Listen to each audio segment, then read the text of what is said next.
We are mortgage loans consultants. दोनों ने मिलके होम लोन लिया। गवर्नमेंट अर्बन हाउसिंग को प्रमोट करना चाहती है कि भाई अर्बन हाउसिंग डेवलप हो, लोग घर खरीदें।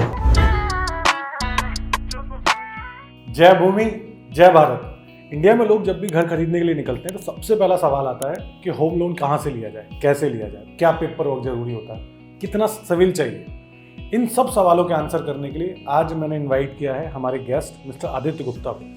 उनके पास 20 साल का एक्सपीरियंस है इसी इंडस्ट्री का, होम लोन इंडस्ट्री का, और I should say loan industry का, बिकॉज उनको पिछला जो एक्सपीरियंस है वो उन्होंने काम किया एक बहुत ही रेप्यूटेड बैंक में as a credit manager. He is the right person to answer all your queries. Been in the business for 20 years, still working on the same, right. तो आज हम उनसे समझते हैं कि कैसे आप होम लोन लेने की जर्नी को आसान बना सकते हो। चलिए स्टार्ट करते हैं। Hello sir. Hello, welcome to real estate A to Z podcast and thank you for coming today. Sir, before starting the podcast I want you to tell my viewers कि आप बेसिकली करते क्या हो and from how long you are doing it. Okay, so my name is Aditya Gupta okay and I am from my company Infinity Credit Consultants LLP. So we are mortgage loans consultants. Okay Loan consultants, you can say. ठीक है। Why my company is into loan consultancy services, and we've been doing this business for the last almost 20 years. I am a chartered accountant by profession, and I'm also an ex-banker. So I was with ICICI Bank in the initial part of my career. Okay And then in the last almost 18-20 years, we've been doing mortgage loans consultancy. Okay. तो आपने अपना career bank से किस profile से start किया था? So I was working with ICICI Bank as a credit manager when I started off in 2002, almost 21 years back. So credit manager it's basically the person who would actually sanction your file or suggest for sanctioning your file. Okay, तो आपको basically सब पता है loans के बारे में। हाँ, yeah, you can say that. Yeah. Okay, so मैंने ये आपसे क्यों पूछा, बिकॉज आज हम जो पॉडकास्ट का जो थीम मैंने सोचा है this is home loan. I want, और आपसे बढ़िया कोई हो नहीं सकता कि होम लोन के बारे में जो बता सके कि हाँ जी इस तरीके से होम लोन मिल जाता है। अब पहला सवाल ये है कि होम लोन मिलता कौन सी प्रॉपर्टीज़ पे है? Are all the residential properties जहाँ आप रहते हो वो क्वालिफाई करती हैं उसके अंदर, या फिर कुछ स्पेसिफिक रिक्वायरमेंट्स है उसके कि इसके अंडर जब आप आओगे तभी आपको लोन मिलेगा उन्हीं प्रॉपर्टीज पे? So देखिए, home loan as we understand it is for buying a home. So any property which can classify as a residential property. First criteria ये है कि एक रिहायशी प्रॉपर्टी होनी चाहिए, ड्वेलिंग यूनिट होना चाहिए जिसमें आप घर बना सकते हो, मतलब बेसिकली किचन अलाउड होनी चाहिए, पहले सबसे ज़रूरी बात। तो घर वो किसी भी तरह का हो, चाहे वो रेजिडेंशियल फ्लैट हो, जैसे नोएडा गुड़गांव में ग्रुप हाउसिंग फ्लैट्स बनते हैं वो, या कोई अपार्टमेंट हो, या फ्लोर हो, बिल्डर फ्लोर्स जिसको बोलते हैं, या इंडिपेंडेंट हाउस हो कि प्लॉट के साथ घर बना हुआ है, या इवन अगर आप वेकेंट प्लॉट खरीदते हैं तो प्लॉट लोन्स भी मिलते हैं। है वो प्लॉट लोन बट उसके पैरामीटर्स होम लोन की तरह ही होते हैं। प्लस आप उस पर कंस्ट्रक्शन करेंगे तो वो होम लोन में कन्वर्ट हो जाएगा। वो ये है कि प्रॉपर्टीज़ हर तरह की होती है, कुछ जैसे कुछ ऑथराइज्ड एरियाज़ की होती हैं, उसमें तो कोई इशू ही नहीं होता। कुछ मतलब नॉट ऑथराइज्ड है, कच्ची कॉलोनी होगी, रेगुलराइज कॉलोनी होगी, तो उसमें फिर देखना पड़ता है कि कौन सा बैंक कर रहा है या कौन सी हाउसिंग फाइनेंस कंपनी कर रही है उसमें। ओके, सो बेसिकली छोटी एनबीएफसीज वहाँ पे भी लोन कर देती हैं। छोटी एनबीएफसी, कुछ नई अपकमिंग एनबीएफसीज नहीं है, वो एक बार हो सकता है कर रहे हो, ऑफ कोर्स उनकी टर्म्स अलग होंगे as compare to a normal bank. Okay, and when we talk about normal banks, तो अगर किसी को लोन लेना है तो what are the banks he should look after for the first, के कैसी बैंक्स को प्रेफर करें जिनके इंटरेस्ट रेट भी स्पेसिफिकली थोड़ा कम होने, क्योंकि आजकल इंटरेस्ट रेट काफ़ी बढ़े हुए हैं, तो कौन सी बैंक्स को देखना चाहिए? देखिए, 3 तरह के इंस्टीट्यूशंस होते हैं इंडिया में जो लोन्स करते हैं। ठीक है, एक तो banks, as we all understand. Banks में भी 2 कैटेगरी है, रादर 3 कैटेगरी हैं। एक पब्लिक सेक्टर बैंक या सरकारी बैंक इनको बोलते हैं, जिसमें SBI सबसे बड़ा प्लेयर है। ओके, ठीक है। दूसरी कैटेगरी आती है प्राइवेट बैंक्स के अंदर ही, प्राइवेट बैंक जिसमें HDFC बैंक है, ICICI bank, axis bank, Kotak Mahindra bank. तीसरी हो गया फॉरेन बैंक्स, काफ़ी फॉरेन बैंक्स भी इंडिया में हैं, जैसे HSBC बैंक हो गया। अब एक सिटी बैंक था but city bank axis bank में मर्ज हो गया। तो एक तो ये 3 तरह के बैंक्स हो जाते हैं। फिर दूसरी ब्रॉड कैटेगरी होती है हाउसिंग फाइनेंस कंपनीज। ओके, तो जो कि बैंक नहीं है but it's a housing finance company, मतलब इट्स बेसिकली एन NBFC जो कि हाउसिंग फाइनेंस करने के लिए ऑथराइज्ड है। Okay, from the national housing. कुछ एग्जांपल दे सकते हो? Tata capital housing finance. Okay, एक टाइम पे इंडिया बुल्स हाउसिंग फाइनेंस काफ़ी बड़ा प्लेयर था। आज की डेट में PNB हाउसिंग फाइनेंस है। In fact HDFC limited used to be the biggest housing finance company, but अभी इस लास्ट ईयर में ही वो मर्ज हो गई HDFC बैंक में। इनके इंटरेस्ट रेट में कितना डिफरेंस रहता है अगर मैं बात करूं एसबीआई की और बाकी हाँ। कंपनीज की? क्या देखिए होम लोन बड़ा ही कॉम्पिटेटिव प्रोडक्ट है, बड़ा ही थिन मार्जिन प्रोडक्ट है। Okay. In fact banks, most of the banks जो है वो करते हैं एक तरह का कस्टमर एक्विजिशन का तरीका है, आई वुड से बहुत ही थिन मार्जिन पे ये लोग होम लोन्स करते हैं, मोर लेस मतलब cost plus some basic margin. तो क्यों करते हैं? क्योंकि होम लोन बैंक काफ़ी सेफ मानता है। वो कहता है कि बंदा इन इंडिया में अगर कोई घर खरीदने के लिए प्रॉपर्टी के लिए लोन ले रहा है तो वो बहुत उसको मतलब सेफ मानता है, क्योंकि उस पर डिफॉल्ट नहीं करेगा। तो उसकी वजह से उसका इंटरेस्ट रेट काफ़ी कम होता है। तो आज की डेट में इंटरेस्ट रेट बढ़े हुए हैं। कोविड पीरियड में इंटरेस्ट रेट हाउसिंग लोन्स के एज लो एज 6.4% तक गए थे। ठीक है, इसमें ना सर जैसे पिछले एक साल में काफ़ी आरबीआई ने अपने वो पॉइंट्स बढ़ाए हैं, तो ये किस तरीके के लोन्स के पॉइंट्स बढ़ाए हैं? हाँ, और क्या हर तरीके के लोन का रेट बढ़ा है? हाँ। मतलब उसमें भी 2 तरीके के लोन्स होते हैं जिन्होंने मैंने पढ़ा है। राइट। तो थोड़ा सा इसके बारे में आप बताइए। देखिए ज़्यादातर लोन्स जो होते हैं फ्लोटिंग रेट्स पे मिलते हैं, स्पेशली ये जो लॉन्ग टर्म लोन्स हैं, होम लोन्स हो गए, LAP loan against property, OD limits, या इनफैक्ट आप बिजनेस में जो सीसी लिमिट्स वगैरह भी जो करते हैं, they are all floating rates. Floating rate या फिर एडजस्टेबल रेट ऑफ इंटरेस्ट। ठीक है। उसका मतलब ये है कि इंटरेस्ट रेट फिक्स नहीं है। जैसे शुरू में मान लीजिए आपने अगर से 8.5% पे लिया, तो कोई ज़रूरी नहीं है कि वो 8.5 20 ईयर्स के लिए लिया तो ज़रूरी नहीं है 8.5 20 ईयर्स के लिए चलेगा। वो it is subject to changes by RBI and bank. Okay. तो अब तो वैसे भी आरबीआई से पे डिपेंडेंट है। तो आरबीआई का एक होता है external benchmark rate called repo rate. तो जितने भी लोन्स होते हैं वो आरबीआई के रेपो रेट से लिंक्ड रहते हैं। तो आज की डेट में जैसे आरबीआई का रेपो रेट 6.5% है।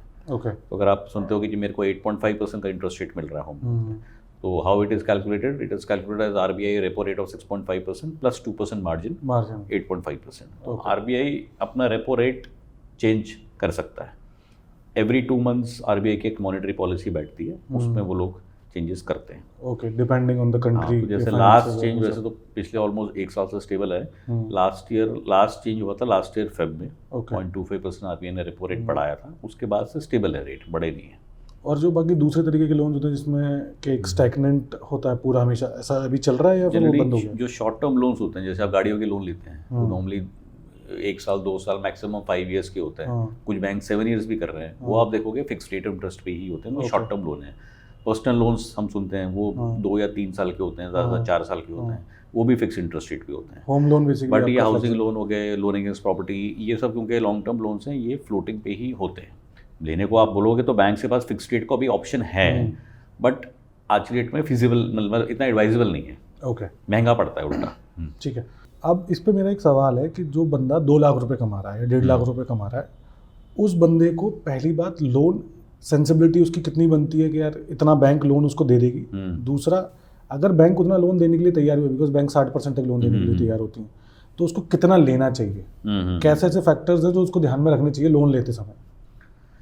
सो आई अंडरस्टैंड योर पॉइंट। इसलिए आप ये पूछ रहे हो कि भाई मैक्सिमम बैंक कितना दे सकता है, हाँ। और इतना उसको लेना भी चाहिए कि नहीं। देखिए बैंक्स इंडिया में आई वुड से काफ़ी एग्रेसिव हैं होम लोन लेंडिंग में। बैंक कहता है कि मान लेते हैं आपकी सैलरी से 2 लाख रुपए महीने की है, वो भी मैं ग्रॉस फिक्स सैलरी की बात कर रहा हूँ। उसमें उसकी 2 लाख के बाद आपका पीएफ भी कटता होगा, टीडीएस भी कटता होगा, बेसिक ये 2 चीज़ें कटते ही हैं, ठीक है। तो कट के ग्रॉस 2 लाख है, नेट अकाउंट में शायद 1.5 लाख रुपये आते होंगे।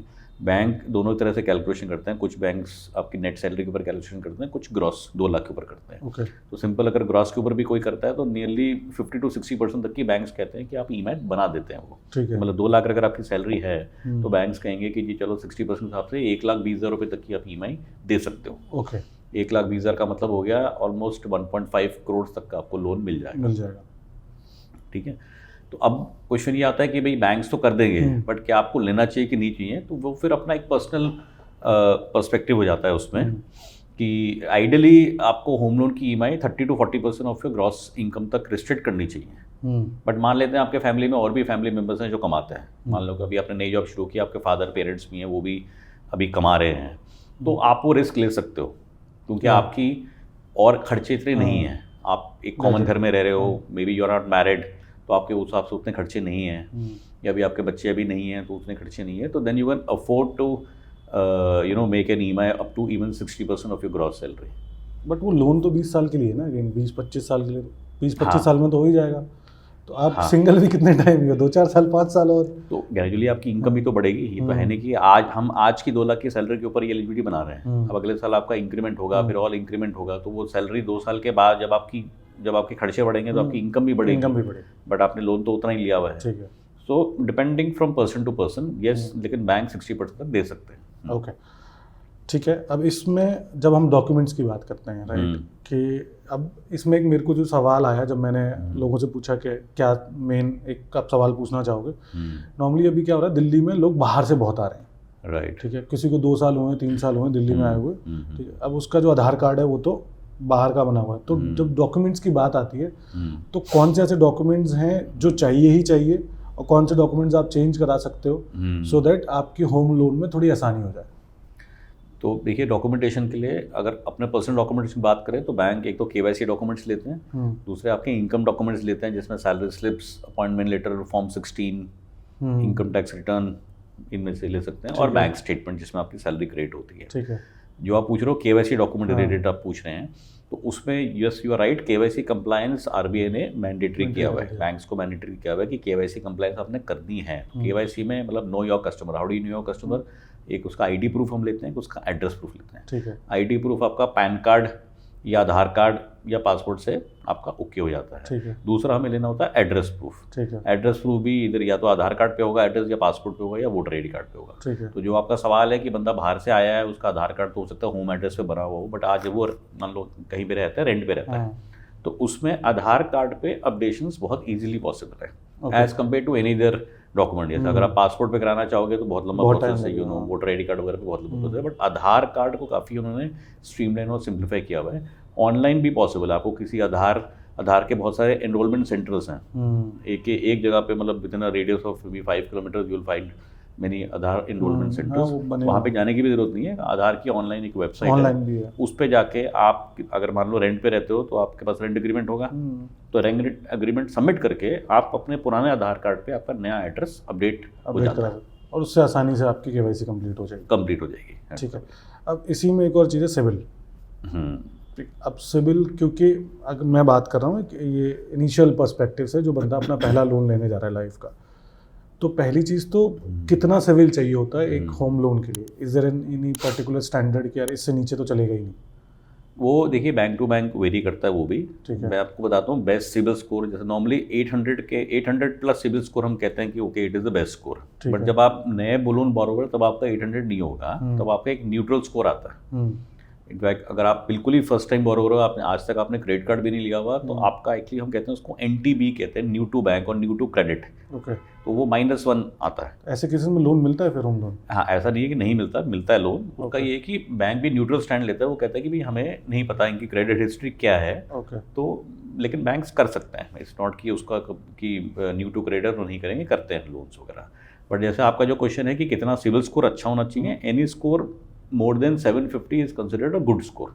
ओके, 750 एंड अबव पे। ठीक है। अब इसमें क्या है कि अगर किसी का मान लेते हैं 720 है स्कोर, ठीक है, अब उसको होम लोन लेना है, ठीक है, तो वो क्या कर सकता है उस सिविल को भी बढ़ाने के लिए? ऐसे क्या स्टेप्स ले सकता है कि उसका सिविल आने वाले 6 महीने में, क्योंकि 3 महीने बाद आई थिंक जितना मुझे पता है कि अपडेट होता है सिविल? नहीं, हर महीने अपडेट होता है। तो देखिए मान लीजिए आप कह रहे हो 720 का सिविल स्कोर है, तो 720 थोड़ा सा लोअर साइड पे, थोड़ा सा लोअर साइड पे, वो लो इसलिए हुआ होगा प्रॉब्ली उसने पहले के जो लोन्स लिए हुए हैं उसमें कुछ मे बी कुछ डिले पेमेंट्स रहे होंगे, लोन में भी हो सकते हैं, क्रेडिट कार्ड में भी हो सकते हैं। अब उसको इम्प्रूव कैसे किया जाए?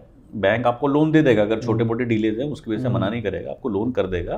तो जो नया लोन आप ले रहे हो, जैसे जैसे आप उसकी रीपेमेंट टाइम से करोगे, आपका सिविल ऑटोमेटिकली बढ़ेगा। तो सिविल स्कोर बढ़ाने का एक ही तरीका है कि आप जो लोन्स ले रहे हैं, कोई भी लोन, क्रेडिट कार्ड और एनी लोन, चाहे होम लोन हो, चाहे ऑटो लोन हो, चाहे पर्सनल लोन हो, उसकी टाइम से अगर आप रीपेमेंट करते रहेंगे तो आपका ग्रेजुअली सिविल स्कोर बढ़ता जाएगा। अगर आप टाइम से रीपेमेंट नहीं होगी, मान लो EMI बाउंस हो रही है, डिले हो रहा है, तो फिर सिविल स्कोर कम होगा वो वैसे। क्योंकि मैंने आपसे सवाल क्यों पूछा, बिकॉज एक और चीज़ होती है ना कि सिविल के हिसाब से भी आपको रेट ऑफ इंटरेस्ट ऊपर नीचे जाता है लोन का। अब इंटरेस्ट रेट्स जो हैं वो सिविल से लिंक्ड हो गए हैं ज़्यादातर बैंक्स में। जैसे HDFC की अगर हम बात करें, which is the biggest home loan player, उसका बेस्ट इंटरेस्ट रेट आज की डेट में 8.35% है। ओके, बट वो 8.35 मिलता है 800 प्लस सिविल स्कोर को। ठीक है, या at best 780 plus CIBIL score होगा तभी मिलेगा 8.35%। So the higher the CIBIL score the lower will be your rate of interest. ये ऑलमोस्ट हर बैंक में प्रैक्टिस है। ओके, तो अगर आपका सिविल स्कोर कम भी है and if you do these things right तो आप 6 महीने साल भर में अपना सिविल स्कोर सही करके Yes. आप होम लोन ले सकते हो सो दैट आपको कम परसेंटेज पे मिले। हाँ। अब इस पे मेरा एक और सवाल है, जैसे किसी ने अगर होम लोन लिया, ठीक है, 9% पे, 9.25% पे, 9.5% पे, उसका उस टाइम पे थोड़ा सिविल कम था या जो भी रीजन थे, बट 6 महीने साल भर बाद उसका सिविल बढ़ गया। तो जो ट्रांसफ़र जो एक चीज़ होती है, ये कैसे होता है? पहली चीज़, हाउ डज दैट वर्क? क्या अगर आप ट्रांसफ़र करवाते हो तो सिविल आपका अगर बढ़ा हुआ है तो आपका इंटरेस्ट रेट थोड़ा बहुत कम भी हो जाता है, अगर कम होता है तो कितना कम होने के चांसेस होते हैं? तो जो आप पूछ रहे हैं कि मेरा ऑलरेडी एक होम लोन चल रहा है एट से 9.5%, तो उसके लिए एज अ लोन कंसल्टेंट हम लोग ये सजेस्ट करते हैं कि पहले आप अपने एग्जिस्टिंग लेंडर से ही जाके नेगोशिएट करो। ओके, ठीक है। तो मान लेते हैं आपने आईसीआईसीआई बैंक से लिया हुआ है, तो आप उसके नियरेस्ट ब्रांच में जाओ और उनको बोलो कि मेरा 9.5% पे चल रहा है, जबकि मार्केट में मैंने सुना 8.5% पे भी चल रहा है, 8.4 भी चल रहा है, मेरे फ्रेंड ने लिया है, तो मेरा क्यों ज़्यादा है? तो जैसे मैंने बताया, ये सारे लोन्स फ्लोटिंग रेट पे होते हैं, तो एग्जिस्टिंग बैंकर भी आपकी सुनेगा और अपना उस दिन कंसिडर करेगा और उस टाइम पे जो भी वो बेस्ट इंटरेस्ट रेट दे सकता होगा वो आपको ऑफर करेगा। ठीक है। और प्लस उसके बाद आपके पास लेकिन ऑप्शन है कि आप फिर भी किसी दूसरे बैंक में भी उस लोन को शिफ्ट करा सकते हैं। उसको हम कहते हैं बैलेंस ट्रांसफर। ओके, तो उसमें फ़ायदा होता है? उसमें फ़ायदा होगा। जैसे मान लेते हैं आपका आईसीआईसीआई बैंक से आपने लिया, वैसे आईसीआईसीआई बैंक आपको कहते हैं जी हमारा तो बेस्ट इंटरेस्ट रेट आज की रेट में 8.7% है, उससे कम हम नहीं करेंगे। ठीक है। अब जैसे मैं आपको बता रहा हूँ, HDFC 8.4 पे भी कर रहा है, 8.35 पे भी कर रहा है, based on your capability and your CIBIL score. तो आप HDFC बैंक में हम आपकी एप्लीकेशन मूव करेंगे और वो HDFC आपको लोन अप्रूव करेगा, आईसीआईसीआई बैंक को पेमेंट करेगा और ये लोन टेक ओवर कर लेगा at a lower interest rate. Okay, that is possible. इसमें क्या होता है, दो कॉस्ट आपकी आ सकती हैं। कस्टमर्स हो जाएगा कि मेरी नए बैंक में मैं जाऊंगा तो मेरी कितनी से प्रोसेसिंग फीस लगेगी, या फिर आईसीआईसीआई बैंक क्या मेरे से कुछ चार्जेस लेगा लोन को क्लोज करने के लिए। सो द फर्स्ट क्वेश्चन जो है कि भाई उसकी एंट्री कॉस्ट कितनी है? एंट्री कॉस्ट होती है बट वो कम होती है। ठीक है। जब आप लोन टेक ओवर कराते हो, क्योंकि दूसरे बैंक को हो सकता है उतनी पेपर वर्क और ड्यू डिलिजेंस करने की जरूरत ना पड़े, तो उसकी एंट्री कॉस्ट बहुत ज़्यादा नहीं होती है और एग्जिट क्लॉज 0 है। अच्छा, वाई 0?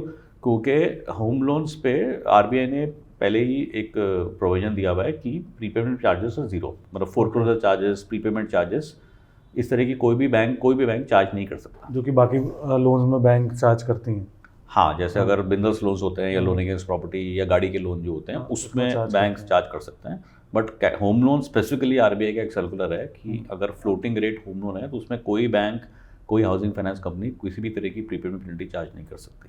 तो आप 0 कॉस्ट पे अपना लोन शिफ्ट करा सकते हो। ठीक है।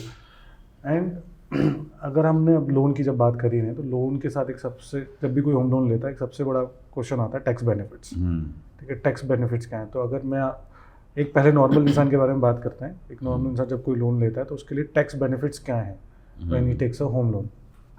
सो इनकम टैक्स बेनिफिट डेफिनेटली है होम लोन में। एक गवर्नमेंट ने एक एडेड एडवांटेज दिया हुआ है होम लोन बोरोस को। क्यों दिया हुआ है? क्योंकि गवर्नमेंट अर्बन हाउसिंग को प्रमोट करना चाहती है। लोग चाहती है कि भाई अर्बन हाउसिंग डेवलप हो, लोग घर खरीदें, तो इसके लिए उन्होंने होम लोन के ऊपर एक डिडक्शन दी हुई है इनकम टैक्स एक्ट में। इंटरेस्ट, 2 तरह की डिडक्शंस हैं, एक इंटरेस्ट की और एक प्रिंसिपल की। ठीक है। मेन डिडक्शन इंटरेस्ट की मिलती है, वो 2 लाख रुपए की होती है। ओके। 2 लाख का मतलब ये है कि आपकी जो भी एनुअल इनकम है, मान लेते हैं आपकी इनकम वैसे 10 लाख रुपए की मान लेते हैं इनकम है, तो आप उस 10 लाख में से 2 लाख रुपए की डिडक्शन क्लेम कर सकते हैं और आपको टैक्स जो देना होगा 8 लाख के ऊपर ही देना पड़ेगा। ओके।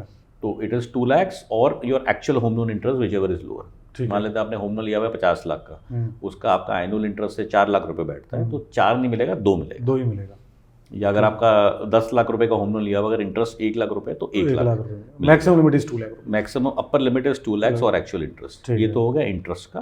दूसरा एक प्रिंसिपल भी आप पे करते हो, जब आप बैंक को जब ईएमआई पे करते हो उसमें इंटरेस्ट प्लस प्रिंसिपल दोनों होते हैं। ठीक है। तो प्रिंसिपल में भी आप डिडक्शन ले सकते हो। तो वो जो एक 80C सेक्शन होता है जिसमें आप 1.5 lakhs तक की आपको डिडक्शन आप ले सकते हो, बट उसमें बहुत सारी चीज़ें कवर्ड होती है। मतलब आपका जो इंश्योरेंस पेमेंट हो गई या LIC पॉलिसीज़ वगैरह की जो पेमेंट्स आप करते हो उसी के अंदर इंक्लूडेड है प्रिंसिपल डिडक्शन भी 1.5 लाख रुपए तक की। तो ये 2 तरह के बेनिफिट मिलते हैं और ये जो डिडक्शन है ये पर हेड मिलता है। ओके। तो मान लेते हैं आप हस्बैंड वाइफ हैं, आप दोनों ने मिलके प्रॉपर्टी ली, दोनों ने मिलके होम लोन लिया, तो दोनों को मिलेंगे तो 2 lakhs पर हेड, तो मतलब 2 + 2 4 है जॉइंट बेसिकली। तो जॉइंट में सिर्फ हस्बैंड वाइफ कंसिडर होते हैं या फिर और भी लोग, जैसे मम्मी पापा या फिर नहीं, सॉरी मम्मी पापा नहीं, मतलब मैं या पापा या मैं मम्मी साथ में मिलके ले सकते हैं? तो यू आर राइट। राइट। क्या criteria? Generally first blood relation में जब आप जॉइंटली लेते हैं प्रॉपर्टी तो बैंक्स होम लोन करते हैं। ओके वैसे तो प्रॉपर्टी आप किसी के साथ जॉइंट नेम में ले हाँ। सकते हो, आप फ्रेंड के साथ भी ले सकते हो, बट ज़्यादातर बैंक 90% बैंक जो इंडस्ट्री में है वो कहते हैं कि अगर आप जॉइंट नेम में प्रॉपर्टी ले रहे हैं तो या तो हस्बैंड वाइफ का रिलेशन हो, स्पाउस हो, या फिर फर्स्ट ब्रदर रिलेशन हो। फर्स्ट ब्रदर रिलेशन के मतलब से 2 brothers, father son, father daughter, mother son, like that. First brother same reduction मिलेगा, दोनों को मिल जाएगा रिडक्शन। चलिए ठीक है। अब जैसे एक और ये सवाल मेरा आपसे है हाँ। कि मार्केट में कोई है, ठीक है, अब उसको लोन लेना है तो वो आपके पास क्यों आए? ओके। डायरेक्ट बैंक के पास भी जा सकता है, जा बिकॉज सकता आपके पास आएगा, क्या चार्जेस बढ़ जाते हैं, क्या है, बिकॉज बैंक ऑब्वियसली जिसका प्रोडक्ट है उसे डायरेक्टली जाके ले ले, आपके पास आने का फायदा क्या है? तो देखो, we as I said we act as loan consultants. जो जैसे आपकी लोन की रिक्वायरमेंट है, ठीक है, चाहे आप फर्स्ट टाइम बोरोवर हो, चाहे आप मतलब सेकंड टाइम बोरोवर हो, there are, as I said, there are so many banks, so many housing finance companies in the industry. तो हम लोग, we will help you identify the right bank और housing finance company based on your requirement, ठीक है, based on your income, current income, and more importantly the property in question that you are buying. Okay. कोई ज़रूरी नहीं है कि आपका जो डिफ़ॉल्ट बैंक है जहाँ पर आप बैंकिंग करते हो वो आपको पहली बात तो वो लोन करेगा कि नहीं करेगा, और बेस्ट टर्म्स पे करेगा नहीं करेगा, इंटरेस्ट देगा नहीं क्योंकि देगा। हम लोग एज लोन कंसल्टेंट हमें पता है सारे बैंक्स के रेट्स, उनके पॉलिसीज़, उनकी credit policies, eligibility calculation methods, और किस तरह की प्रॉपर्टीज़ को फंड करते हैं। आप तो क्रेडिट मैनेजर भी रहे हो। हाँ, उससे एक एडवांटेज होता है। तो we will help you identify the right bank, that is one services which you offer, and secondly we will facilitate the loan for you, in the sense कि आपका क्या डॉक्यूमेंट चाहिए बैंक को, क्या नहीं चाहिए, एक प्रेजेंटेशन करनी होती है बैंक को आपके, जब आपके लोन आप सीख करते हो, तो वो हम हेल्प करते हैं। तो ये सब ऑफर करने के हमारे आपकी तरफ कोई चार्जेस नहीं होते, okay, because as a consultant we get paid by the bank. Okay. तो आप जब आप लोन लेते हो तो ऐसा नहीं है कि आप बैंक से लोगे तो आपको सस्ता रेट में मिलेगा या प्रोसेस फीस कम लगेगी इफ़ यू गो थ्रू मी, ऐसा नहीं है। सो बेसिकली आप लोगों के प्रोसेस को आसान कर देते हो। हाँ। सिंपल सी बात है, अगर मुझे नहीं पता है बैंक से कैसे डील करना है, आप तो डेली वही काम कर रहे हो, तो obviously it will be easier for me to connect with you and then apply for the loan. Plus as I said, ये क्योंकि लॉन्ग टर्म लोन्स हैं और आपके पास बीच में बैलेंस ट्रांसफर की भी ऑप्शन होती है, तो हम लोग लोन, हम कहते हैं एक तरह का आपका लोन, जैसे म्यूचुअल फंड पोर्टफोलियो होता है वैसे लोन भी एक पोर्टफोलियो की तरह होता है, कि wherein every 6-8 months we say that you should review your interest rate. Okay, ठीक है, तो हम लोग अपने कस्टमर्स को इन्फॉर्म करके चलते हैं कि हमारे होम लोन इंडस्ट्री में क्या चल रहा है, नए बैंक्स कौन कौन से इंटरेस्ट रेट ऑफर कर रहे हैं, तो वो सारी स्कीम्स, बेनिफिट्स हम अपने कस्टमर्स को भेजते रहते हैं। मतलब ये बहुत सही चीज़ है, तो उनको अपडेट रहते हैं। मार्केट चेंज के बारे में नॉर्मल इंसान को तो पता ही नहीं है कि हाँ, कब कौन सी बैंक क्या क्योंकि ये लॉन्ग टर्म लोन्स हैं, ये कोई गाड़ी का लोन नहीं है कि जो 3 साल में आपने खत्म कर दिया। प्लस वैसे मैंने बताया फ्लोटिंग रेट है, तो आरबीआई भी अपने इंटरेस्ट रेट चेंज करता रहता है। सो आपको, जैसे आप म्यूचुअल फंड पोर्टफोलियो अपना मैनेज करते हो, वैसे ही लोन पोर्टफोलियो आप अपने एवरी 6-8 months आप देखो, चेक करो, और we will, you can take guidance on, we will suggest कि आपको क्या करना चाहिए उसको। ओके। सो भाई ये इस पॉडकास्ट का पूरा मोटिव था कि लोगों को होम लोन के बारे में पता लगे। आई नो ऑब्वियसली हम और भी काफ़ी सारे पॉडकास्ट हैं आपके अंदर, बिकॉज आप इतने सालों से काम कर रहे हो। इसके बारे में हम आगे एक और टॉपिक लेके आएंगे, जिसके बारे में आपसे ऑब्वियसली मैं दोबारा आपको कष्ट दूंगा आने का। No thank you, my pleasure. तो for that today thank you so much for coming. Thank you Abhimanyu, and it was a great podcast. इस पॉडकास्ट में हमने समझा कि आप कैसे अपना होम लोन बहुत ही आसान तरीके से ले सकते हो और क्या क्या चीज़ें ज़रूरी होती हैं। अगर फिर भी आपको लगता है कि कुछ ऐसी चीज़ें हैं जो मुझसे छूट गई हैं, या आप जानना चाहते हो कुछ एक्स्ट्रा चीज़ें, then comment down below, because Aditya Gupta sir is going to come in our podcast very soon. हम उनसे बात करेंगे कमर्शियल लोन्स के बारे में, एग्रीकल्चर लोन्स के बारे में, इंडस्ट्रियल लोन्स के बारे में, तो तब मैं आपके क्वेश्चन उनसे ज़रूर पूछूंगा। तब तक के लिए आप इस चैनल को सब्सक्राइब कर लीजिए और इस वीडियो को जितना शेयर कर सकते हो शेयर कीजिए अपने फ्रेंड्स में, सो दैट उनकी भी जितनी प्रॉब्लम्स है होम लोन से लेकर वो सारी सॉल्व हो जाए। मैं आपसे मिलूंगा नेक्स्ट पॉडकास्ट में, तब तक के लिए जय भूमि, जय भारत।